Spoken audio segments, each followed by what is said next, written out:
11ನೇ ಲೆಕ್ಕ. Evaluate sigma of 2 plus 3 to the power k from k is equal to 1 to 11 ಅಂತ ಹೇಳ್ತಾರೆ. ಇದರ ವ್ಯಾಲ್ಯೂವನ್ನು ಕಂಡು ಹಿಡಿಬೇಕು. K is equal to 1 to 11 ಅಂದ್ರೆ 11 ಟರ್ಮ್ಗಳ ಸಮ್ ಇದೆ ಇದರಲ್ಲಿ. ಆದ್ರೆ ಇಲ್ಲೇ 2 ಟರ್ಮ್ಗಳು ಬರುತ್ತೆ. ಇವಾಗ ನೋಡೋಣ. Sigma of 2 plus 3 to the power k from k is equal to 1 to n ಅನ್ನ ಹೇಗೆ ಬರೀಬಹುದು ಅಂದ್ರೆ sigma of 2 from k is equal to 1 to 11 ಅಂತ ಬರೆದು plus sigma of 3 to the power k from 1 to 11 ಅಂತ. ಇದನ್ನ separate ಆಗಿ 2 term ಆಗಿ ಬರೀಬಹುದು. ಈ ಟರ್ಮ್ ಏನಾಗುತ್ತೆ ಅಂದ್ರೆ 2 ಪ್ಲಸ್ 2 ಪ್ಲಸ್ 2 ಪ್ಲಸ್ 2 ಅಂತ 11 ಸಲ ಆಗುತ್ತೆ. ಅವಾಗ 2 ಇಂಟು 11 ಆಗುತ್ತೆ. ಈ ಟರ್ಮ್ ನ ಆಮೇಲೆ ಸಾಲ್ವ್ ಮಾಡೋಣ. ಈಗ ಇದು 22 ಆಯ್ತು. ಈಗ ಎರಡನೇ ಟರ್ಮ್ ಏನಾಗತ್ತಂದ್ರೆ ನಾ ಇದನ್ನ ಇಕ್ವೇಶನ್ 1 ಅಂತ ಕರಿತೀನಿ.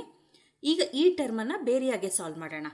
ಇದನ್ನ ನಾವು ಕೆ ಇಸ್ ಈಕ್ವಲ್ ಟು 1 2 3 4 ಅಂತ ವ್ಯಾಲ್ಯೂಗಳು ಕೊಟ್ಟಾಗ 11 ತನಕ ಈ ಸಮ್ ಏನಾಗುತ್ತೆ ನೋಡಿ. 3 to the power 1 3 plus 3 square plus 3 cube ಹಾಗೆ 3 ಟು ದಿ ಪವರ್ 11 ವರೆಗೂ ಹೋಗುತ್ತೆ. ಇದನ್ನ ನೋಡಿದ ತಕ್ಷಣ ನಿಮ್ಗೆ ಏನ್ ಗೊತ್ತಾಗತ್ತೆ ಹೇಳಿ?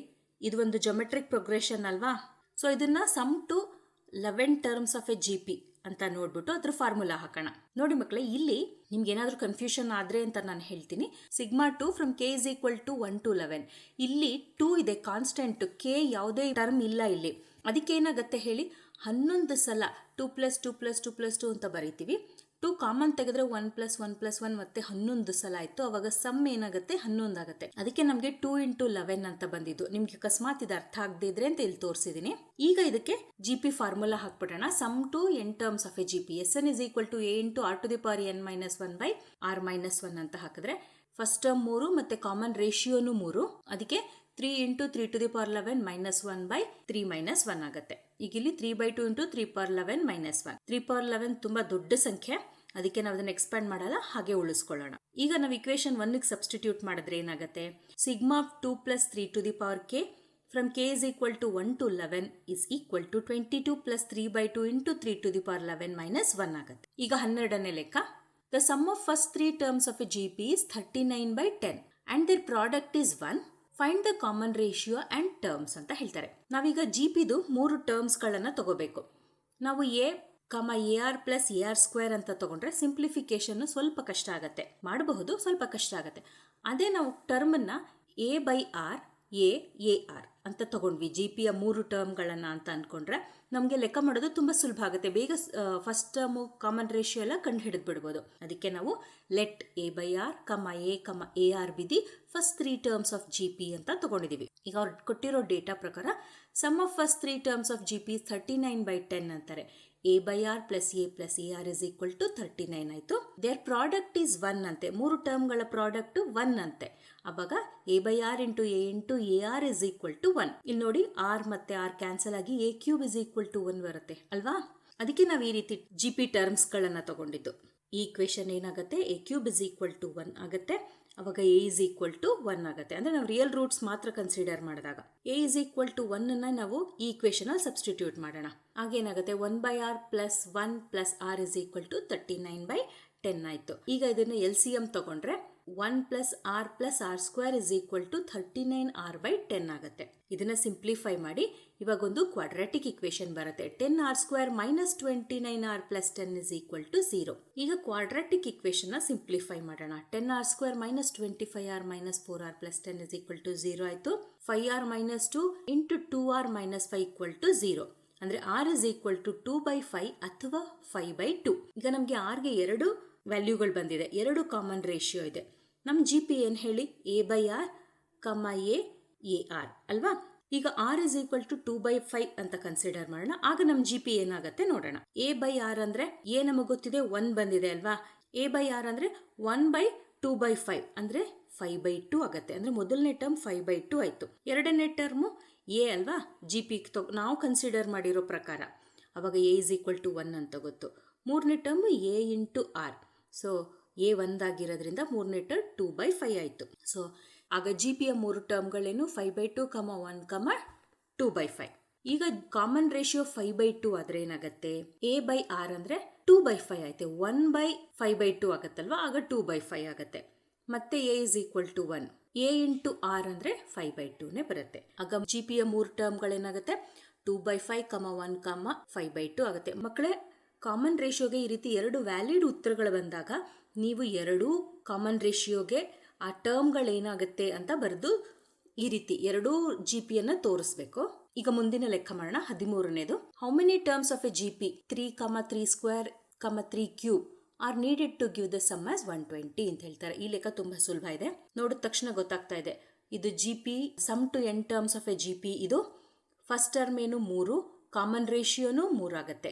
ಎಸ್ ಎನ್ ಏನಾಗುತ್ತೆ 120. ಅದಕ್ಕೆ S n is equal to 120 equal to 3 × 3⁻n−1/3 - 1 ಅಂತ ಬರ್ಕೊಳ್ಳೋಣ. ಈಗ ಸಿಂಪ್ಲಿಫೈ ಮಾಡಿದ್ರೆ 3⁻n−1 ಇಟ್ಕೊಂಡು 3/2 LHS ಕಳಿಸಿದೀವಿ.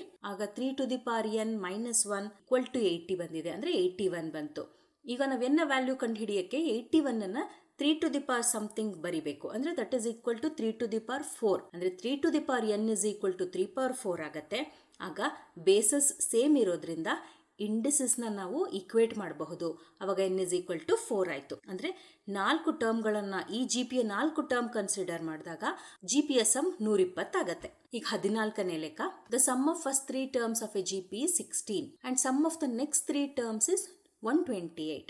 Determine the first term and common ratio and sum to n terms of a GP. Sum of first 3 terms 16, sum of next 3 terms 128 ಅಂತ ಕೊಟ್ಟಿದ್ದಾರೆ. ಇವಾಗ ನಾವೇನು ಕಂಡುಹಿಡಬೇಕು? First term ಕಂಡುಹಿಡಬೇಕು, ಕಾಮನ್ ರೇಷಿಯೋ ಕಂಡುಹಿಡಬೇಕು, sum to n terms of a G P ಕಂಡುಹಿಡಬೇಕು. ಈಗ ನಾವೇನು ಅನ್ಕೊಳ್ಳೋಣ, ಜಿ ಪಿನ AR AR² ಆ ರೀತಿ ಇದೆ ಅಂತ ಅನ್ಕೊಂಡ್ರೆ ಅವ್ರು ಕೊಟ್ಟಿರೋ ಪ್ರಕಾರ A + AR + AR². Sum of first 3 terms ಅಲ್ವಾ 16. ಸಮ್ ಆಫ್ ನೆಕ್ಸ್ಟ್ 3 ಟರ್ಮ್ಸ್ ಏನಾಗುತ್ತೆ 128 ಅಂತ ಕೊಟ್ಟಿದ್ದಾರೆ. ಅಂದ್ರೆ ಇದು 3 ಟರ್ಮ್ಗಳು 4, 5, 6ನೇ ಟರ್ಮ್ಗಳು ಈ ರೀತಿ ಇರುತ್ತೆ. ಇದ್ರ ಸಮ್ 128 ಅಂತ ಕೊಟ್ಟಿದ್ದಾರೆ. ಇವಾಗ ನೋಡಿ, ಈ ಇಕ್ವೇಶನ್ ಇಂದ A common ತೆಗೆಯೋಣ. A × 1 + r + r² 16 ಆಗುತ್ತೆ. ಈ ಇಕ್ವೇಶನ್ ನಿಂದ ಏನ್ ಮಾಡಬಹುದು ಅಂದ್ರೆ ಏನ್ ಕಾಮನ್ ತೆಗಿಬಹುದು? AR³ common ತೆಗಿಬಹುದಲ್ವಾ? ಅವಾಗ ಮತ್ತೆ ನೋಡಿ, AR³ ಹೊರಗಡೆ ಇದ್ದಾಗ 1 + r + r² = 128 ಬಂತು. ಇವಾಗ ನಾವೇನ್ ಮಾಡೋಣ, ಇಕ್ವೇಶನ್ 2 ಬೈ ಇಕ್ವೇಶನ್ 1 ಮಾಡೋಣ. ಅವಾಗ AR³ × 1 + r + r² whole divided by A × 1 + r + r² = 128/16 ಬಂತು. ಇಲ್ಲಿ ಈ ಟರ್ಮ್ 2 ಕ್ಯಾನ್ಸಲ್ ಆಗುತ್ತೆ, ಏನು ಕ್ಯಾನ್ಸಲ್ ಆಗುತ್ತೆ. ಅವಾಗ r³ = 8 ಬರುತ್ತೆ. 8ನ್ನ 2⁻³ ಅಂತ ಬರೀಬಹುದು. ಇಂಡೆಕ್ಸಸ್ ಸೇಮ್ ಇರೋದ್ರಿಂದ ನಾವು ಬೇಸ್ನ ಈಕ್ವೇಟ್ ಮಾಡ್ತಾ ಇದೀವಿ ಇಲ್ಲಿ. ಅವಾಗ r = 2 ಅಂತ ಬಂತು. ಅಂದ್ರೆ ಕಾಮನ್ ರೇಷಿಯೋ ಕಂಡು ಹಿಡಿದ್ವಿ. ಈಗ ಫಸ್ಟ್ ಟರ್ಮ್ ಕಂಡು ಹಿಡಿಬೇಕು. ನಮ್ಗೊಂದು ಇಕ್ವೇಶನ್ ಬಂದಿತ್ತಲ್ಲ, A × 1 + r + r² = 16 ಅಂತ, ಸಮ್ ಆಫ್ ಫಸ್ಟ್ 3 ಟರ್ಮ್ಸ್. ಅಲ್ಲಿ ಕಾಮನ್ ರೇಷಿಯೋ ಸಬ್ಸ್ಟಿಟ್ಯೂಟ್ ಮಾಡೋಣ. ಅವಾಗ A = 16/7 ಅಂತ ಬಂತು. ಅದೇ ನಮ್ಮ ಫಸ್ಟ್ ಟರ್ಮ್. ಈಗ ಸಮ್ ಟು n ಟರ್ಮ್ಸ್ ಮಾಡಬೇಕು. ಫಸ್ಟ್ ಟರ್ಮ್ ಗೊತ್ತು, ಕಾಮನ್ ರೇಷಿಯೋ ಗೊತ್ತು. ಫಾರ್ಮುಲಾದಲ್ಲಿ ಸಬ್ಸ್ಟಿಟ್ಯೂಟ್ ಮಾಡೋಣ. A = 16/7 × 2⁻n−1/2 - 1. ನೋಡಿ, ಇದೇ ನಮ್ಮ ಉತ್ತರ. A is 16/7, common ratio 2, sum to n terms of this G P ಅಂದ್ರೇನು 16/7 × 2⁻n−1 ಆಗುತ್ತೆ. ಈಗ 15ನೇ ಲೆಕ್ಕ, given a G P with A first term 729, seventh term 64 ಅಂತೆ. ಡಿಟರ್ಮೈನ್ S7 ಅಂದ್ರೆ sum to 7 terms of a G P ನಾವು ಕಂಡು ಹಿಡಿಬೇಕೀಗ. ಈಗ ನಮ್ಗೆ ಇಲ್ಲಿ ಕಾಮನ್ ರೇಷಿಯೋ ಗೊತ್ತಿಲ್ಲ, ಮೊದಲು ಕಾಮನ್ ರೇಷಿಯೋ ಕಂಡು ಹಿಡ್ಕೊಳ್ಳೋಣ. ಅದಕ್ಕೆ ಏನ್ ಮಾಡೋಣ, let r be the common ratio ಅಂತ ಹೇಳ್ಬಿಟ್ಟು AN = A × r⁻n−1 ಅಂದ್ರೆ nth term of a G P formula ಉಪಯೋಗಿಸೋಣ. ಮೊದಲು A7 ನಮಗೆ ಗೊತ್ತಿರೋದ್ರಿಂದ A7 = ಫಸ್ಟ್ ಟರ್ಮು 729 × r⁻7−1 ಅಂದ್ರೆ r⁻6 ಆಗುತ್ತೆ. ಈಗ r⁻6 ಸಾಲ್ವ್ ಮಾಡಿದ್ರೆ 64/729 ಆಗುತ್ತೆ. ಇವಾಗ ನಾವು ಇದನ್ನ ಯಾವ್ದಾದ್ರೂ ಒಂದು ರೀತಿನಲ್ಲಿ ಎಕ್ಸ್ಪ್ರೆಸ್ ಮಾಡಬೇಕು, ಸೊ ದ್ಯಾಟ್ ನಾವು ಈಕ್ವೇಟ್ ಮಾಡೋಕೆ ಏನಾದ್ರೂ ಆಗತ್ತಾ ಅಂತ. ಅವಾಗ ಇಲ್ಲಿ ನೋಡಿದ್ರೆ ಇದು ಈವನ್ ನಂಬರ್ ಆಗಿದೆ, ಇದು ಆಡ್ ನಂಬರ್ ಆಗಿದೆ. ಅದಕ್ಕೆ ನಾವೇನ್ ಮಾಡಿದ್ವಿ 3/2 ಅಂತ ಬರೆದ್ರೆ, ಅಂದ್ರೆ 2⁻6 ಏನು 64, 3⁻6 729. ಆ ರೀತಿ ಬರೆಯಕ್ಕೆ ಹೋದಾಗ ಪವರ್ ಸೇಮ್ ಇದೆ, ಬೇಸ್ನ ಈಕ್ವೇಟ್ ಮಾಡಿದೀವಿ. ಸೊ r = 2/3 ಆಯ್ತು. ಇದು ನಮ್ಮ common ratio. Also it is known that sum ಏನಪ್ಪಾ, ನಮಗೆ ಸಮ್ದು ಫಾರ್ಮುಲಾ ಗೊತ್ತಲ್ಲ. ನಾವಿಲ್ಲಿ ಯಾಕೆ ಈ ಫಾರ್ಮುಲಾ ಉಪಯೋಗಿಸಿದ್ವಿ ಹೇಳಿ? ನಮ್ಮ ಕಾಮನ್ ರೇಷಿಯೋ <<1 ಇದೆ, ಅದಕ್ಕೆ A × 1 - r⁻n/1 - r ಉಪಯೋಗಿಸಿದ್ವಿ. ಅಂದ್ರೆ ನೆಗೆಟಿವ್ ಸೈನ್ ಬರೋದನ್ನ ತಪ್ಸಕ್ಕೆ. ಹಾಗೆ ಡೈರೆಕ್ಟ್ ಆಗಿ ನಮ್ಗೆ ಉತ್ತರ ಬಂದ್ಬಿಡುತ್ತೆ. Sum to 7 terms of a G P 729 × 1 - 2/3 whole power 7 by 1 - 2/3. ಈಗ ಇದನ್ನ ಸಾಲ್ವ್ ಮಾಡೋಣ. ಇದು LCM ತಗೊಂಡಾಗ ಏನಾಯ್ತು 1/3 ಆಗತ್ತೆ. ಅವಾಗ ಇದು 3 × 729 ಇಂಟು 1 - 2/3 ಆಯಿತು. ಇವಾಗ ನೋಡಿ ನಮ್ಗೆ ಈಗಾಗಲೇ ಗೊತ್ತಾಗಿದೆ 729 3⁻6 ಅಂತ.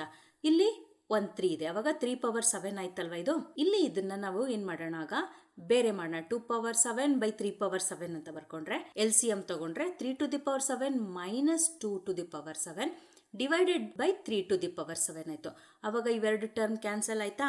ಆಗ sum to 7 terms of a GP ಏನು 3/7 - 2/7 ಆಯ್ತು. ಇವೆರಡು ಈಗಾಗಲೇ 2/6 ಗೊತ್ತಿದೆ.